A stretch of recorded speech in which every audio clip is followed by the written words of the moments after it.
बिस्मिल्लाहिर्रहमानिर्रहीम। बाद औज़ु बिल्लाहि मिनश शैतानिर्रजीम। पनाह मांगते हैं अल्लाह ताला की नाम से शैतान मरदूद से। अल्लाह पाक की पनाह मांगते हैं और शुरू करते हैं पाक परवरदिगार अल्लाह ताला के नाम से जो बड़ा मेहरबान और रहम करने वाला है। In the name of Allah who is most beneficent and merciful, we begin with his blessed name and we praise him and we glorify him as he ought to be praised and glorified. And we pray for peace on all the noble messengers who came before Nabi sallallahu alaihi wasallam, and particularly last of them Nabi sallallahu alaihi wasallam. May Allah peace and blessing, रहमत and बरकत on him. तो अब हम जो है आज 62 आयत सूर्य बकरा हमारा जो है हम रिसाइट कर रहे हैं, ठीक है। और आज जो है 7th नाइट है, आज जो है 7th नाइट है। आज की रात का जो चांद जो दिख रहा है आसमान में वो 7th नाइट का चांद है। और कल जो है सुबह होगी 7th, मतलब जो मॉर्निंग होता है वो दिन की शुरुआत होती है और रात जो है हमेशा दिन से पहले आता है। ये अल्लाह ताला हमें बता रहा है। तो अल्लाह ताला ये कह रहा है कि हम कोई चीज़ चाहते हैं तो तुम अपने अल्लाह की चाहत को अच्छा क्यों नहीं समझते। तो जालिम जो इंसान होते हैं वो अल्लाह ताला की चाहत को अच्छा नहीं समझते। यानी अल्लाह ये बोल रहा है हमने ये चाहा कि जो है हमने कुरान में भी ये इन्फॉर्म कर दिया कि जो दुनिया का निज़ाम है वो टाइम का जो सिस्टम है, जो महीने का जो काउंटिंग है, तुम लोग मेरे बनाई हुई चांद के घटने बढ़ने से लगाओ। तो ये अल्लाह ताला ज़माने से इंसानों को यही सिखाया तमाम पैगंबरों को। तो अल्लाह ताला कह रहा है कि इसको मैं अच्छा समझता हूँ, लेकिन तुम इंसानों ने उसको जो है उसमें खुराफाती किया, तुम्हारे बड़े लोगों ने, और तुम लोगों ने जो है उस खुराफाती को जांच इसलिए नहीं पाए क्योंकि तुम लोगों ने अल्लाह की किताब को वक्त नहीं दिया। जब तुम अल्लाह की किताब के पास आते तब तुम्हें पता चलता कि अपना कौन है और पराया कौन है। तो ये है वो अजीम शान किताब। तो उस हिसाब से आज का जो चांद है वो 7वीं रात का चांद है। तो आज 7वीं रबीउल अव्वल महीने की 7वीं रात है और कल जो सुबह होगी वो 7वां दिन होगा। तो आप आज आसमान में देख सकते हैं बहुत ही एकदम क्लियर जो है वो चांद 7वीं रात का दिख रहा है।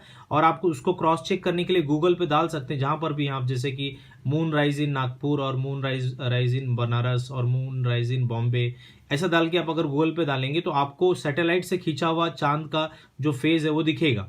और इसको क्रॉस चेक करने के लिए कि ये करेक्ट है आपको 100% तब पता चलेगा जब 15वीं रात का जो चांद होता है पूरा नूर वाला होता है। तो जो नूर वाला जब आप देखेंगे कि आप जब काउंट कर रहे होंगे जो दिन मैं बता रहा हूं उस हिसाब से जब आप 15वीं रात को पहुंचेंगे तब आप कंफर्म हो जाएंगे कि बेशक जो है आसमान के अल्लाह के बताए हुए निशानी को गौर करके तब हमें महीने का शुमार याद रखना है, ना कि अल्लाह की किसी भी तारीख को परमानेंटली कोई इंसान नहीं बता सकता। तो जब शुरू से हम ऑब्जर्व करेंगे तो हमें पूरा महीना मिलेगा। आखिरी में जाके अगर हम करेंगे जैसे रमजान में किया जाता है देखो, तो उससे हमें सिर्फ गफलत का शिकार होना पड़ेगा। मतलब आंख बंद करके जो है कैटल बन के हमको जो है ब्लाइंडली फॉलो करना है। तो ये बहुत खतरनाक चीज़ है ब्लाइंडली फॉलो करना। इंसान को क्रिटिकल थिंकिंग करना चाहिए जो अल्लाह ताला कह रहा है। तो हम आज अल्हम्दुलिल्लाह 62 आयत से शुरू करने जा रहे हैं। बिला शुबा मुसलमान, तो अल्लाह ताला मुसलमान किसे कह रहा है पहले ये देखिए। जैसे कि मैंने बताया अल्लाह ताला की ख्वाहिश पे चलने वाला हर वो इंसान ज़मीन के किसी भी कोने पे रह रहा हो वो मुसलमान है। अब मुसलमान को रशिया इंग्लिश में अलग अलग, जैसे इंग्लिश में उसे बिलीवर कहते हैं, मुसलमान को इंग्लिश में बिलीवर कहते हैं, यानी अल्लाह की बातों को सच समझने वाला, और इतना सच समझता है कि वो अपने काम को भी अल्लाह की ख्वाहिश के मुताबिक करता है, उसको अल्लाह मुसलमान कह रहा है। और नबी सल्लल्लाहु अलैहि वसल्लम आखिरी नबी पे भी यकीन लाता है। तो अल्लाह ताला कह रहे हैं चाहे मुसलमान हो या यहूदी हो, यहूदी यानी जो मूसा अलैहिस्सलाम के ज़माने के लोग थे, ठीक है, नसारा यानी जो क्रिश्चियन लोग होते हैं ईसा अलैहिस्सलाम के ज़माने से, जो सच्चे क्रिश्चियन थे उनको नसारा कहते हैं।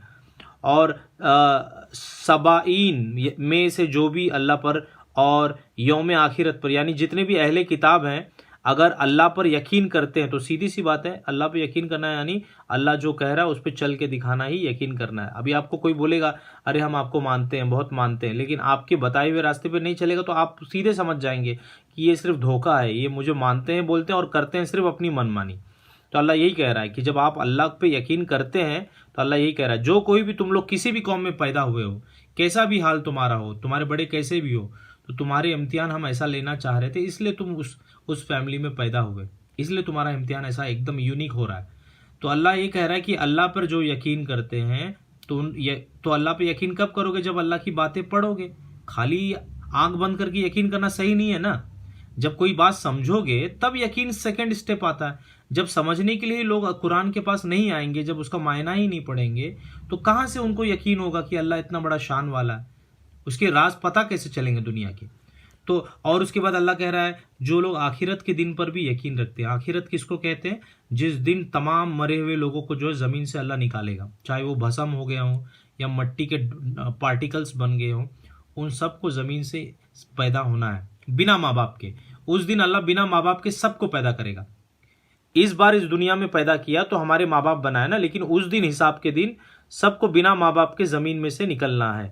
तो अल्लाह कह रहा है एक तो अल्लाह पे यकीन, दूसरा आखिरत पे यकीन कि हाँ उस दिन हिसाब होगा, और हिसाब के मुताबिक जो है अल्लाह की ख्वाहिश वाला बंदा जो है जन्नत जाएगा, और जो अल्लाह की नई ख्वाहिश पे चला तो मज़े भले ही किया होगा दुनिया में, लेकिन वो मज़े उसको भारी पड़ जाएंगे उस दिन की काश मैं यहाँ पर जो है अच्छा सेल्फ कंट्रोल ज़िंदगी जिया होता। पर यकीन रखता हो और नेक काम करता हो। खाली कुरान का मायना समझ जाने के बाद काम नहीं चलेगा। अल्लाह बोल रहे अमाल से अगर जो नहीं करा ना तो गया काम से, उसको खतरनाक अजाब है। तो काम भी करना होगा। यानी हम ये बोल रहे हैं हाँ अल्लाह बहुत अच्छा है, नमाज बहुत अच्छी चीज़ है, मुंह से बोल रहे हैं, और हमने कभी भी एफर्ट नहीं लगाया नमाजी बनने का, तो ये बहुत खतरनाक साइन। नमाज क्या है मैं आपको बताऊं, तमाम नेक अमलों में तराजू में सबसे भारी नमाज है। क्यों? नमाज जो है अल्लाह का शुक्रिया अदा करने का सबसे पावरफुल मेथड है।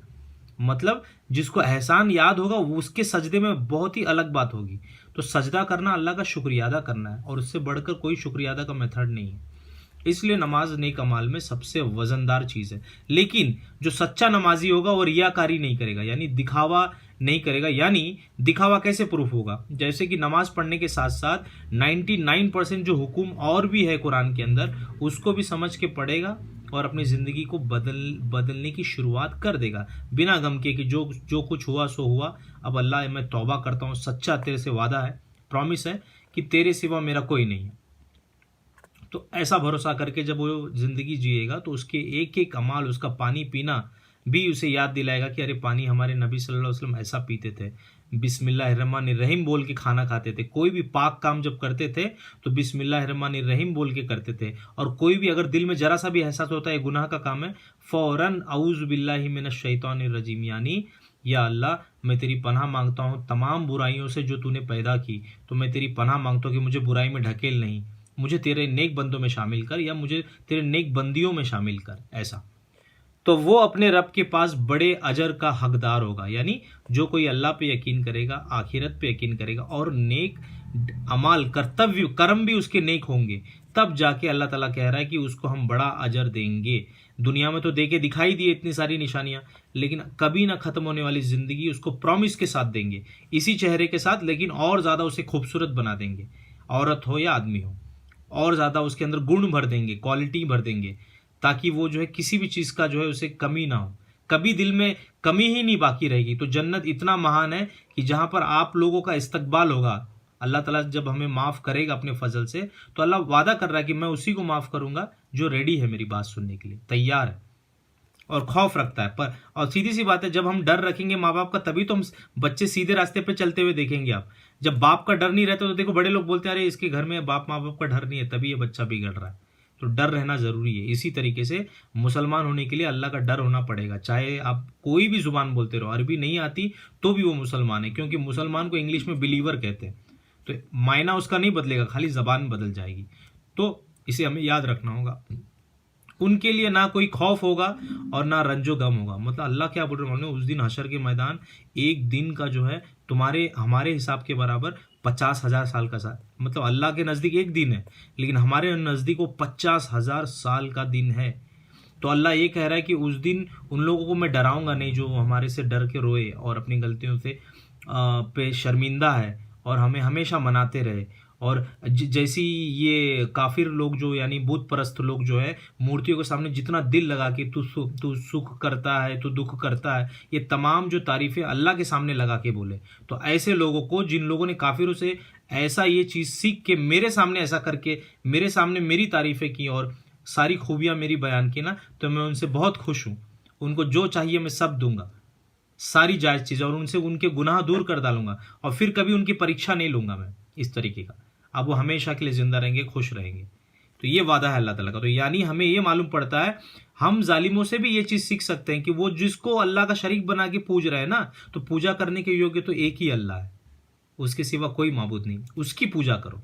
तो सारी खूबियां उन लोगों से सीख के अल्लाह के सामने हमें इकरार करना चाहिए। हम मतलब नबी सल्लल्लाहु अलैहि वसल्लम का तरीका अपना के उसे खुश करने का तरीका सबसे पहला जो है वो नमाज है। किस माथा टेके, हाथ जोड़े उसके सामने गिड़गिड़ाए, उसका नाम लेके उसकी तारीफ करें। तो तमाम तारीफें जो भी आप सुन रही हैं वो अल्लाह के सामने आप करें और बख्शिश मांगे, तो हमारा रब इंशाल्लाह जो है आपके नसीब को बुलंद करेगा। 63 है, और जब हमने तुमसे अहद ले लिया, अहद यानी वादा, और तुम पर तूर को मौलक रखा, यानी तूर एक पहाड़ है जो कि आज भी मौजूद है, तो उस पहाड़ को अल्लाह ताला ने खड़ा किया, बेशक पहाड़ों को भी बनाने वाला अल्लाह ही है, और कहा तो तुम मजबूत पकड़ लो उसको जो हमने तुमको दिया है। यानी क्या, मूसा अलैहिस्सलाम के ज़माने की जो किताब थी उसको कहते हैं तौरात। तो अल्लाह कह रहे हैं कि जो भी किताब हम देते हैं ना, उसको मामूली मत समझो, उसकी बातों को याद रखा करो अपनी मादर जुबान में, और रस्सी के जैसा उसे पकड़े रहो, तब हम तुम्हें बताएंगे कि जालिमों का घर। देखो अल्लाह क्या करें, उसको याद रखो जो इसमें है, ताकि तुम मुतक्की बन जाओ। मुतक्की यानी डरने वाले बन जाओ। तो इंसान अल्लाह ताला से डरने वाला तभी बनेगा, जो अल्लाह खुद कह रहा है, जब तुम अल्लाह की बात को याद रखोगे। तो अल्लाह ताला के लिए भी मेमोरी खाली रखो, ये याद करने लायक सबसे अजीम चीज़ है। अस्सलाम वालेकुम रहमतुल्लाहि व बरकातुहू।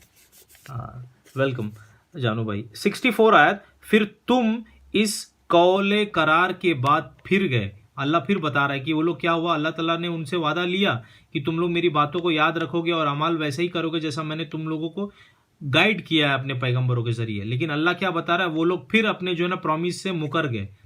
अगर अल्लाह तुम पर अपना फजल और अपनी रहमत ना करता तो तुम जरूर तबाह और हलाक हो जाते। तो यही मैं बता रहा हूँ ना, हम लोग शुरू में आपको याद होगा बिस्मिल्लाहिर्रहमानिर्रहीम में जब बोला तो रहीम भी कहा। तो रहीम अल्लाह ताला इसलिए है कि हमारे इतनी गलतियों के बावजूद भी उसने हमें पकड़ के मारा नहीं, चाहता तो एक भी इंसान नहीं बचता गलतियों की वजह से। तो ये उसकी मेहरबानी है, अल्लाह मौका दे रहा है। 65 आयत, और अल्लाह ताला कह रहा है कि तुमको मेरी ज़रूरत है, मुझे पूरी कायनात की ज़रूरत नहीं है। तमाम कायनातों के एक एक मखलूक को तुम्हारे रब की फजीलत की ज़रूरत है। सूरज भी जो है अपने नूर के लिए अल्लाह से भीख मांगता है। हम सब के सब भिखारी हैं अल्लाह ताला के सामने। तो अल्लाह ताला कह रहा है कि तमाम के तमाम जितने कायनात हैं, वो तमाम के तमाम कायनातों से तुम्हारा रब जो है बेनियाज है, मतलब उसे किसी चीज़ की ज़रूरत नहीं। और सबको जो है ना ज़िंदगी की, मतलब जो उसको उसकी इनायत हुई है या उसकी जो खासियत है, जैसे सूरज चमकता है और चांद जो है नूर वाला बन जाता है, और मछली जो है तैरती है, और शेर जो है दहाड़ता है, और सांप जो है जो फन निकाल के जो डसने का जो उसका अंदाज है, ये सब कुछ अल्लाह ने दिया है उनको, वो खासियतें। तो इसी तरीके से इंसान की भी जो तमाम खूबियाँ हैं ये अल्लाह की रहमतें हैं। तो अल्लाह ये कह रहा है कि तुम एक एक पाई पाई के लिए मेरे मोहताज हो, पाई पाई के लिए। तो पहचानो कि मेरी निशानियां तुम्हारे आजू बाजू ही हैं। तकब्बुर में मत आओ, नरम दिल से मेरे सामने आओ, मेरी आयतों को पढ़ो और पहचानो आँख खोल कर। तब तुम्हारे दिल की आँख जो है तुम्हें बताएगी कि ये है हकीकत, जो आँख रखने वाले लोग जो है देख नहीं पा रहे हैं। वजह इसकी कि हम तकब्बुर के नशे में चूर हैं, तो हमें मकसद का ही पता नहीं है। तो मकसद जो है हमारा रब ही हमें बता रहा है। तो कितना बड़ा मेहरबान है वो, कि हमें जो है कितना मोहब्बत करता है वो, क्या कुछ हमें देना चाहता है। लेकिन अल्लाह का वसूल है, अल्लाह के वसूल बदला नहीं करते। अल्लाह ये कहता है कि तमाम की कायनात को मेरा नियम सुनना होगा, ना कि तुम्हारा रब उनका नियम सुनेगा। तो इंसान ये चाहता है कि अपने मैं जैसा कर रहा हूँ अल्लाह उसी में राजी हो, ऐसा हरगिज नहीं होगा, क्योंकि अल्लाह रब है और हम मखलूक हैं।